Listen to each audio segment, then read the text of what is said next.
Mamma mia, welcome to the Ariete video. We're going to do something a little bit different, something that I don't think has been done as far as sim is concerned.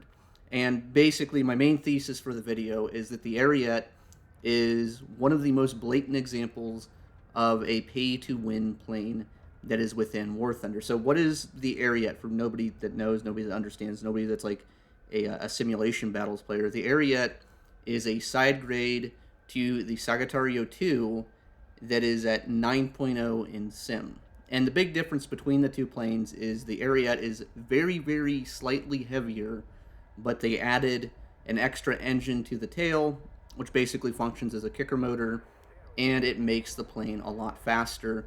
It makes the plane accelerate a lot better, and it sits at 9.0 BR currently. When it was introduced, by the way, it was introduced at 8.3 BR. So currently, the Sagittario 2 sits at 8.0, and the Ariete sits at 9.0. Introduction was 8.0, all the way up to 8.3. This means that with the sim rotations, the plane typically fights. It has a couple different brackets it could fight in. Basically, it has an 8.0 to 9.0 day, an 8.3 to 9.3 day, an 8.7 to 9.7 day, and a 9.0 to 10.0 day. And on 3 out of 4 of those days, it is more or less kind of the best plane that you could possibly choose.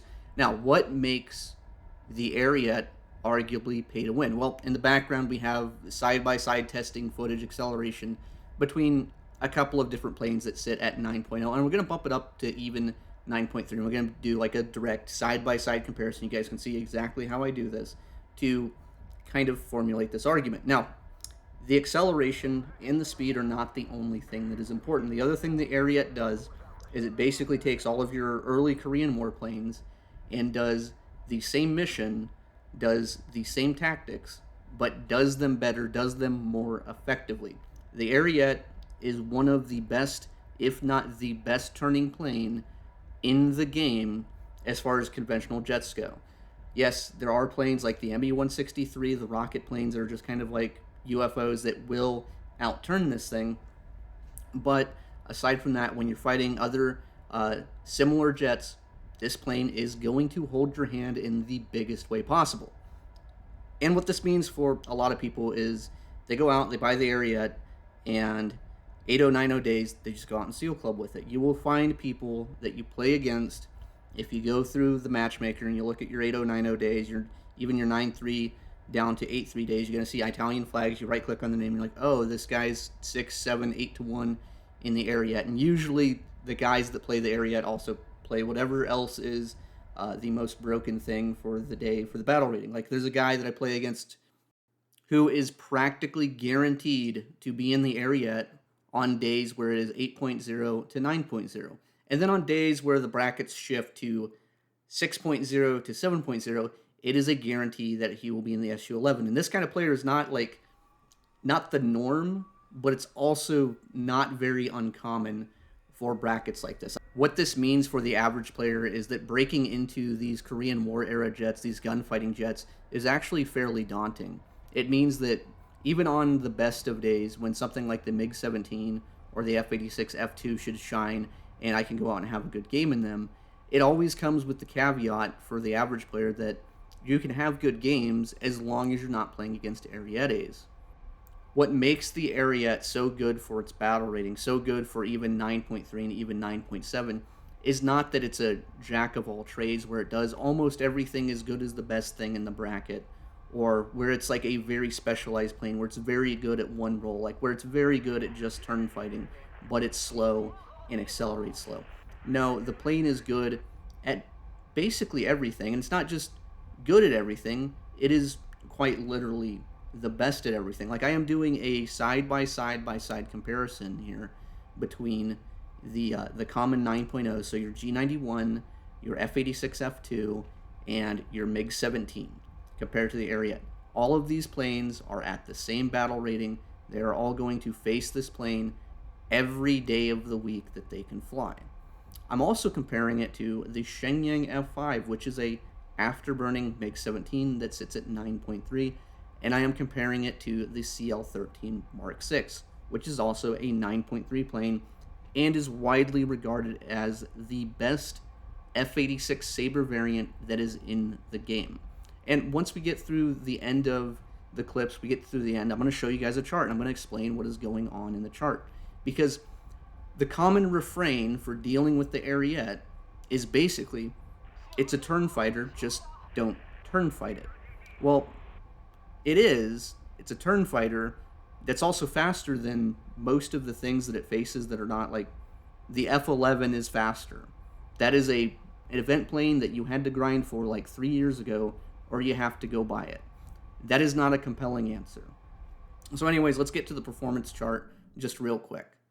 This chart is just a representation of the testing footage that you've seen go on in the background. This is an acceleration test from a dead stop all the way to these planes' top speed, more or less. Yes, I can extend the graph out to get maybe around 5 kph more, but I think that there's enough data here that we can kind of get the point. Now, the first thing to notice, though, is amongst our 9.0s, our legacy 9.0s, the MiG-17, the G91R4, the F-86 F2, is that these planes more or less get to around their top speed in around 150 seconds.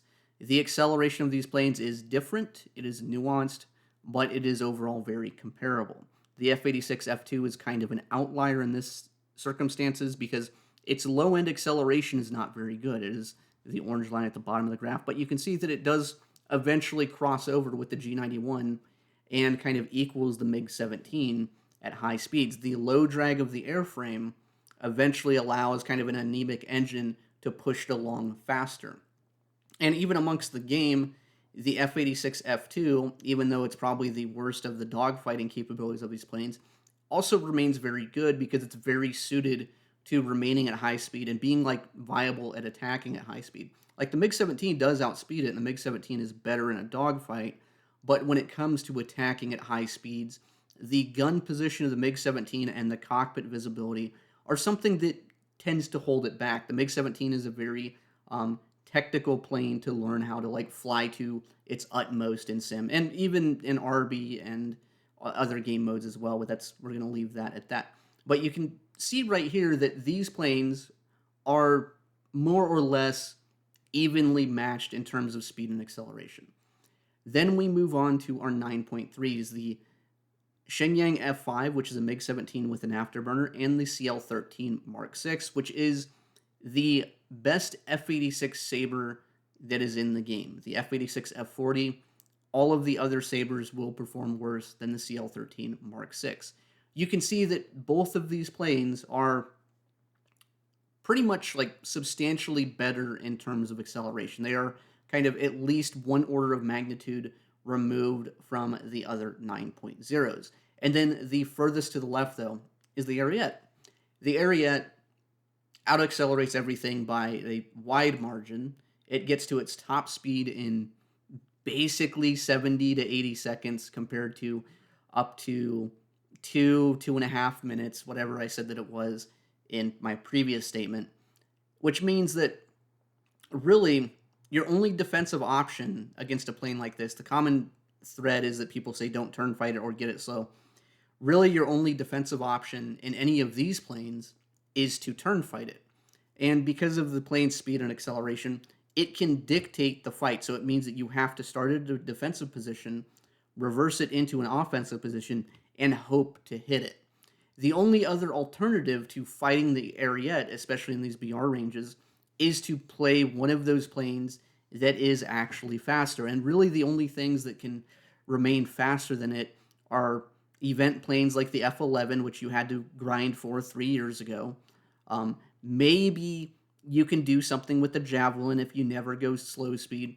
And then you get like the other British thing that looks like the tuna fish, the Scimitar, which that plane is fast, it accelerates good, remains at speed, but it's wonky, and the only thing that it can do is hit and run. That plane is dramatically easier to counter than, say, something like the Ariete. And I don't say this just because, oh, I'm mad because I have to fight the Ariete and it's too hard and whatnot. It's like, no, I fight it regularly, and I'm going to show you what that looks like in action, what it looks like in a random game. That's what I'm going to start with. So really, the only silver lining to the Ariete is that most of the players that buy this plane buy it because it's overpowered, and then they don't really learn how to fly anything else, and they don't really kind of learn anything. So what usually happens is a guy will come in, and I will try to neutralize the position because I don't have the option of running away. A Yak 30 is slower than the Ariete. If I let him sit on my 6, I just die. But he comes in, neutralize the position as much as possible right away, and I do enter the turn fight. You have to fight this thing on its own terms. It can force its terms on you at will. We go in, we reverse our turn, and we're going to try to get him to overshoot in front of us, try to get basically a shot based on the fact that he's probably going to hold too much speed. A lot of the times these guys come in, they hold too much speed. They're afraid to get slow, and you can get a cheeky shot off on him sometimes. But that's kind of it. At this point, he's able to freely fly back to the base. Even with damage, I'm not going to be able to catch him. I don't have any ability to dictate the fight. This is going to be a lot of the same thing. We start with an Ariete on our 6. We were going for a different target. We do get our kill, but he starts behind us. He starts faster. We don't have the ability to disengage. We don't have anywhere near close to the ability to disengage, but so we have to start this fight at a disadvantage. And he comes in, he overshoots. We get the overshoot. We're going to go for a cheeky shot right here. Bang, bang, bang. We miss just barely. And that's a shot that I don't expect people in Sim to hit on the regular basis. But right now, we have him in a defensive position. He's overshot. And you would think that we might be able to capitalize on this. But because of the acceleration, because of the speed, even though he also turns better and should just win this dogfight outright, even if he messes up, like he comes back in, I'm trying to bait him into what he thinks is a shot to get him close, so that when I do this kind of roll over the top maneuver, I can have him close enough they won't have the ability to completely accelerate away from me. He does play it somewhat competently, does hold lag pursuit long enough that I'm not able to get the shot right away, but just look at this. He just points the nose down, relaxes his turn, and now he is too far away to shoot. He can run away, come back, engage on his own terms, start directly on my 6 again, and there's nothing I can do about it.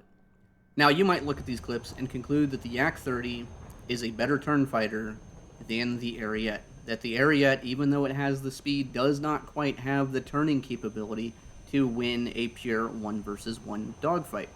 And you would be wrong. What you are seeing here is simply a difference in skill level. The fact that usually players that buy the Ariete don't really know what they're doing, don't really take any time to learn what they're doing, because the plane will more or less win most fights just by holding the stick back and waiting. And to prove that, I kind of gaslit Butters into buying the Ariete, and he played it for about 15 minutes in an EC match, and then we went straight into dueling, and basically I wanted to test every single matchup against someone who is on par, probably worse than me when it comes to symmetrical 1 versus 1 in the subsonic jets. He does not have a lot of experience here, but he does understand more concepts and is better at learning than probably your average EC player, and definitely better than your average Ariete purchaser. Now, I think the previous testing established that the Ariete is effectively faster, so I'm going to explain a little bit of how this is going to work. So I have about 2 to 3 hours of footage that I've cut down to more or less what I consider the 2 best duels between a bunch of planes and the Ariete.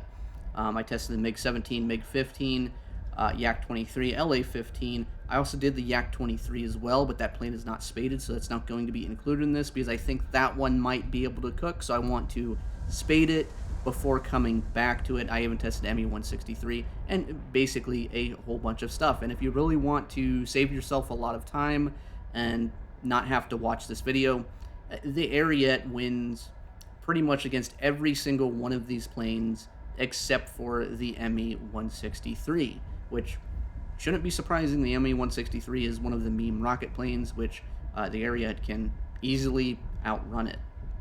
So first up in the chute is the MiG-17. The MiG-17 is a plane that I really, really like. I want to like this one a lot. I want to play this one more, but it's a very technical, very challenging plane. The air brakes do allow you to kind of like pull in tighter temporarily, but you bleed speed. And if you ever watch like RB duels of MiG-17, you'll see a lot of weird stuff that comes down to stall control. And that's not something that I have the ability to integrate into my sim playstyle yet. Like, yes, I'm working on it, but that's a long road to do. On kind of a one-for-one basis, though, what's going to happen is the Ariete more or less just does lag turns. It can fly circles around you. The idea that you're going to get it slow and then it falls apart when it's at slow speed just doesn't happen, because in any of the planes that you fight against it in order for you to bait it slow, you have to go slow yourself. And you're going to be slower than it, and then it can just kind of loop around you if it wants to. And that's exactly what's happening here. He's able to preserve his speed. He's able to basically pull lag pursuit and loop around me until he's going to be directly behind me. I'm going to be out of energy, and I'm going to get shot down. And this is the MiG-17. This is a 9.0 plane versus a 9.0 plane. And this is the beginning of Butter's Ariete learning curve. This is 15 minutes of gameplay experience with the plane, not knowing anything about it, not even having an experted crew. This is a bone stock crew, and he's able to win. That's kind of how handholdy using this plane in EC tends to be. So the MiG-17 was a bust for me, so we move on to what I think is the next logical option, which is the MiG-15 BIS. This is an 8.7 plane. It's going to fight Ariettes pretty much consistently on the regular, and this plane's a little bit more conventional, a little bit more reliable than the MiG-17. The MiG-17 is a little bit more agile. It does probably pull a little bit harder at high speeds, but does not have nearly the same sustained turn rate and the same low speed performance that the 15 BIS does. But it's going to be the same exact story. He just loops around. I'm not able to get him slow. He's able to shoot across the circle, and basically his high speed performance is better. His low speed performance is probably worse once it gets to very, very low speed, but if you understand to not just randomly pull in the same direction, once again, it's a free win.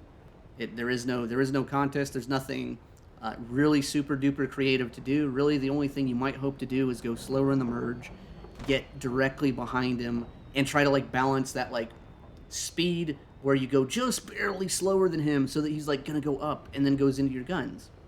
If he goes slow and like matches you, though, he just pulls in behind you and shoots you and accelerates and goes away. It's kind of like a no-brainer. You're basically banking on him making a mistake. So we move from the 15. I'm not going to spend a lot of time on it because all the matches are the same. And we move on to the 9.3, the CL-13 Mark 6, which is going to basically showcase all of the Sabre matchups, the best Sabre matchup that you can possibly have. And this plane is, I think, arguably better than the MiG-15 BIS as far as sustained rate fighting goes. That's what I've been told.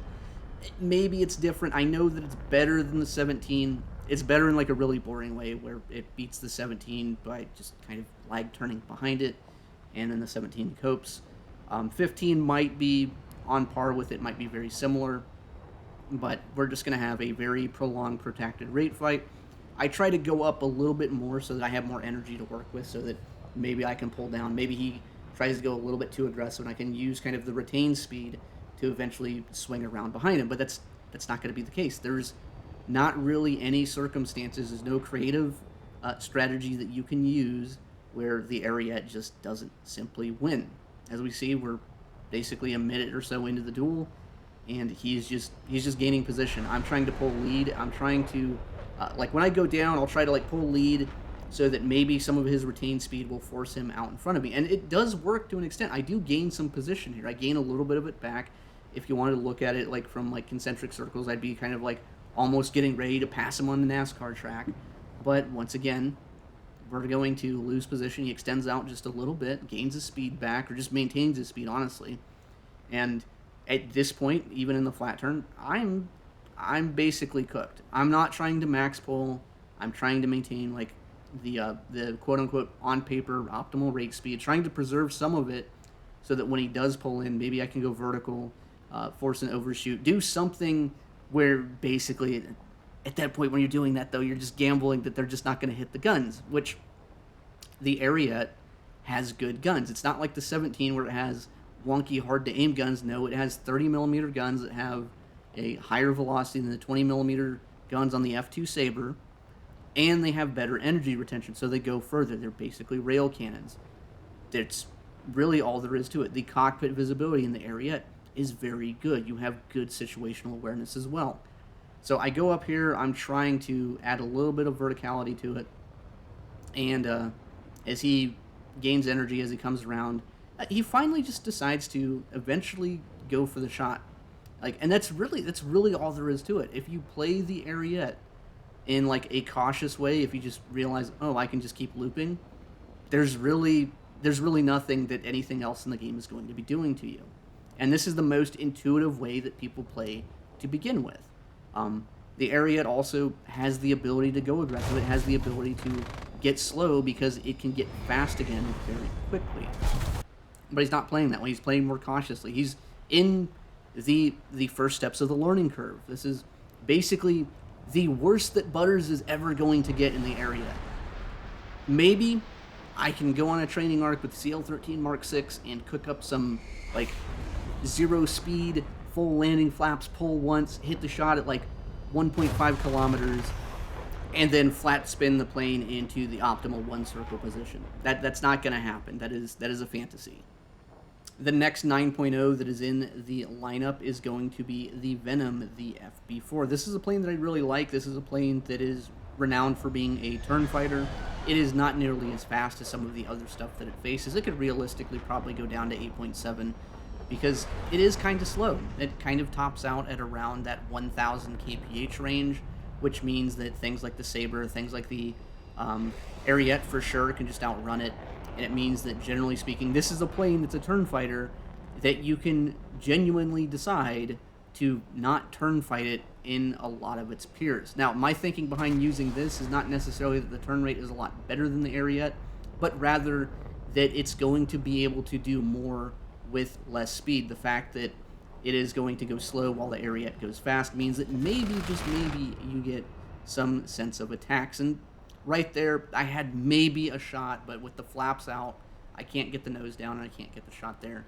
And we're going to go back into more or less the same thing. The Ariete can do these loops where it can lag turn and then go up, and it's going to have so much more energy than you that as long as he plays his angles correctly, he gets behind you very easily.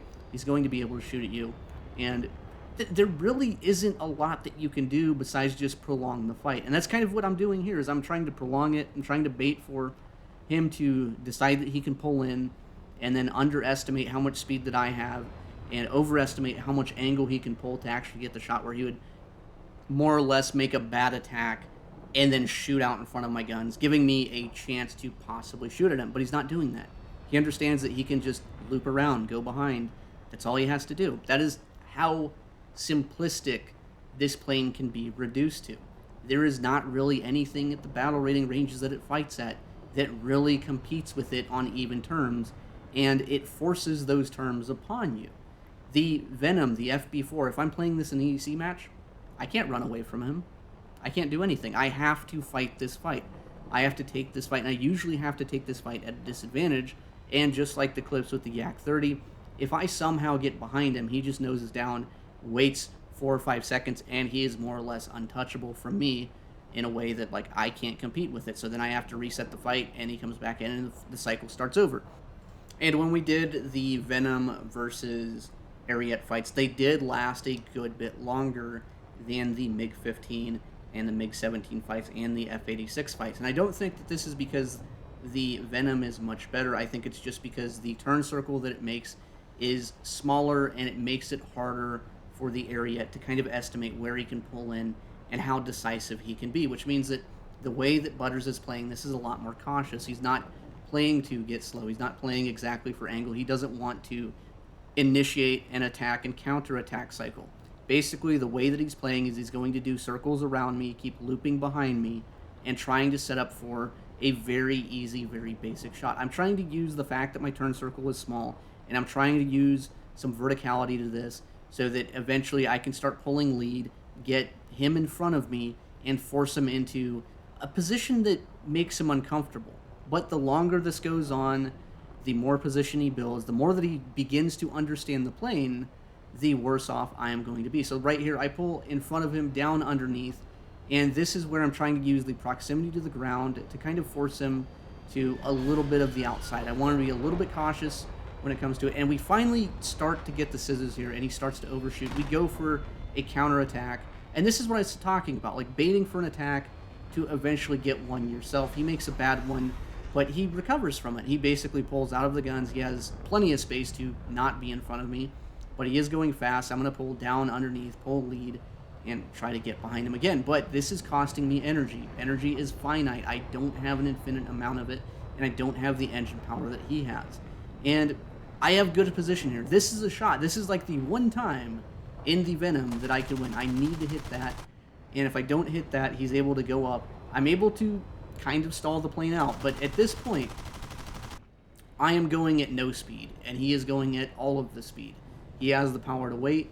He can basically go up infinity, and I am stalled out. I have to point my nose down, gain some of my speed back, and get ready to dodge his attack.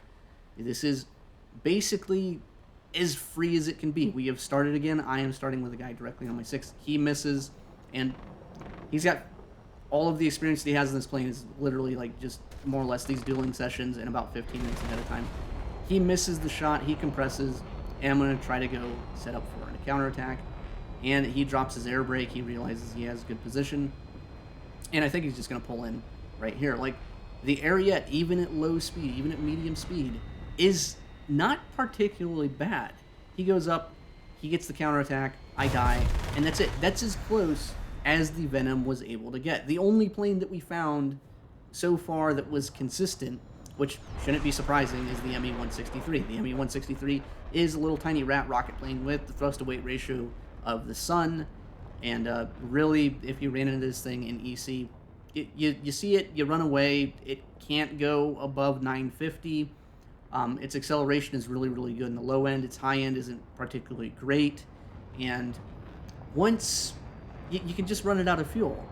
Like, that's what it comes down to. The ME-163 is kind of a one-trick pony, and the one trick it does very good, but all of the stuff that it fights at 9.0 is able to kind of keep its distance and legitimately can do the whole don't turn fight it thing. It is in the same boat as the Venom, but it's maybe a little bit more viable if you want to focus on like exactly just one person, because the limited fuel, it's 5 minutes, might be 6, but you can throttle down and you can make that fuel last a lot longer. But when you do throttle up to 100%, that fuel goes away pretty quickly, and you're going to be spending a lot of time going to and from the base. It's really only viable on small maps like Tunisia, and even then, he's able to almost get the overshoot. But I'm able to do kind of the same thing to him as he's able to do to every other plane. I just lag turn, wait a little bit, and I'll have all of my position back. And at that point, he can't really do anything besides try to run away. And what he should do is just straighten out and run away and just run me out of fuel. That is exactly how I would fight it in Air EC. Try to third party it, try to do anything. The Ariete doesn't have the same weaknesses the 163 does. Like, you can try to third party it, but you miss the third party and it puts its nose on you, it runs you down, and it doesn't run out of fuel. Anyways, we get the position on the 163. Thought I would share it just to show that yes, there is like one plane that is Goog. He extends a little bit, and the 30 mils on this thing are abysmally slow. You have to lead into the future. He's going to try to go for an energy trap, but I am a rocket plane. I do not need oxygen for my engine. The plane is just going to go up, and this is like exactly the wrong thing to do. So he has to make a gigantic mistake, play into more or less exactly the strengths of my plane, and yeah, then I'll eventually win. That's not a good sign. I don't think that's a good sign as far as like the viability of everything else. He goes up, and we're just gonna keep following him up. Come on. Let's get this over with. It's going up. Like, it's a rocket. Like, what do you expect?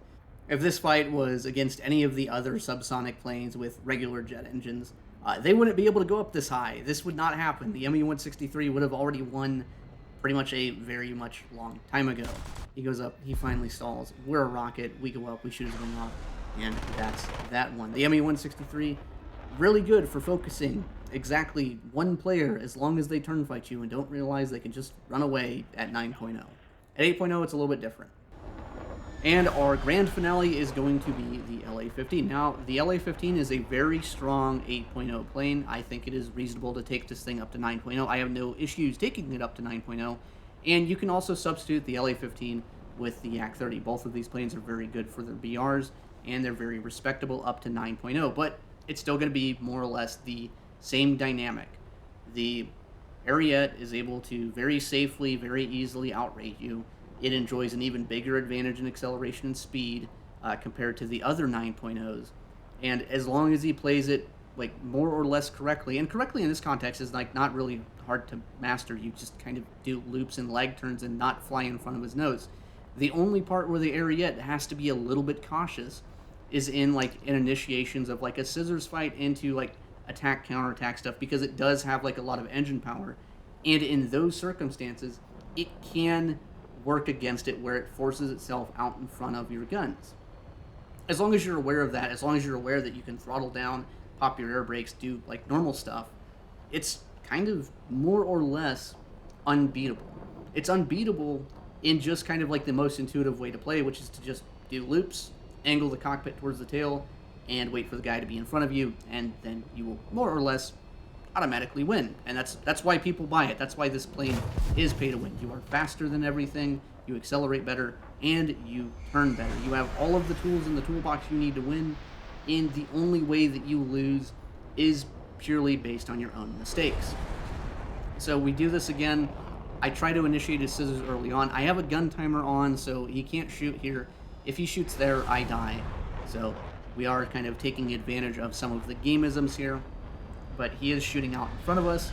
We're going to go up, and we're going to try to get an attack, but he just goes up, goes behind us, and he's more or less trying to neutralize this fight to like a position where it turns back into a rate fight. He comes around. He potentially could shoot right there. He misses. And this is what I mean. Like, bad attacks sometimes give you openings to work with something. He goes out just a little bit. I come back in. I'm trying to get to like more or less like a neutral, like nose-to-nose position where like we're going to remerge more or less on equal terms. And he still got like, he still has shots. Like, the only reason I'm not dead is because he's missing. Which, in EC, you can actually play this way because most people aren't very good at aiming, and these shots aren't necessarily the easiest to take. I go up, I go across the top, I try to get a shot there. I'm not able to really get anything. I think this might have been the one. I might have got the kicker motor on, but I don't think so. And because I have no speed, I have to reset. And when you reset, you just go down, you gain your speed back, and then I'm going to turn into him, try to create a severe angle, reverse my turn into him to kind of like initiate like that scissors again. Now, if he wants to not take this, he can just go to the outside and then pull in, and then I'll just be helpless. But he does take it, and we're going to try to sit just inside of where he can pull. He does overshoot here, and this is what I mean. The engine power does kind of work against him. We pull in, we shoot, we get one shot. We get one. That's not an easy shot to get. You're not hitting those on the regular in EC. Most players are not going to hit those, including myself. That is like, it's skill, but it's also like I would consider that to be a lot of luck as well. There's a couple of shots that I've taken earlier in the video, like the Venom one. If it hits, wow, cool. Usually, they don't. Usually, when it comes time to shit or get off the pot, you don't have the same ability to aim in EC and in Sim as you do in Air RB. So we're going to do a lot of the same thing. He's forcing rate. He knows that he can force rate. He knows that it's literally the easiest thing to do. Doesn't really have to put any other thought into the matchup here. But I'm going to keep trying to cut him off, try to cut the circle, do like radius things, trying to gain position in a way that eventually maybe he'll turn in front of me and stop looping and I can maybe do something. But obviously it's not really, it doesn't look too good here. It does not look too good.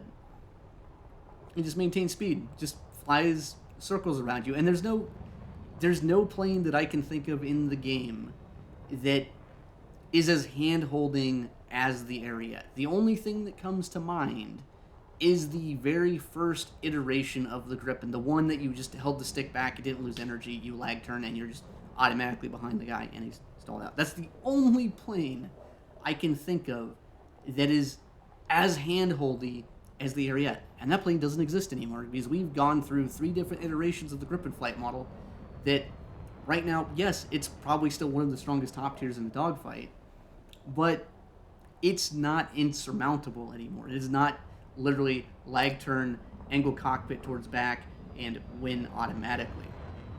And a lot of these fights, they go on for a long time because like I can prolong them. I have more experience doing this kind of thing in these subsonic jets than Butters does. He has 15, maybe 20 minutes of experience tops, and he's still able to just more or less freely win. if we were to do this in the same plane, if we were able to take the same planes against each other in symmetrical duels, right now at his current skill level, I probably win 75% of them, maybe 90%, like on a good day, like when I'm hitting my shots and he's like having a bad day. There is like a fluctuation in it. The Ariete, day 1, day 0, no experience whatsoever. Whooping my fucking ass. Like, not even close. The only place I have an advantage, the only place that I'm able to really kind of work with is when he makes mistakes. When he makes mistakes that he knows that he shouldn't. And we did a lot of these duels. We did about 2 hours of them. Most of these only lasted 3 or 4 minutes. And you're seeing all of the ones that I won, which is like 4 out of like 40, maybe even 50. It's not very good. It means that if you want to pick up a plane that ruins the matchmaker, you just go buy the Ariete. You don't have to really do anything to learn how to fly this thing.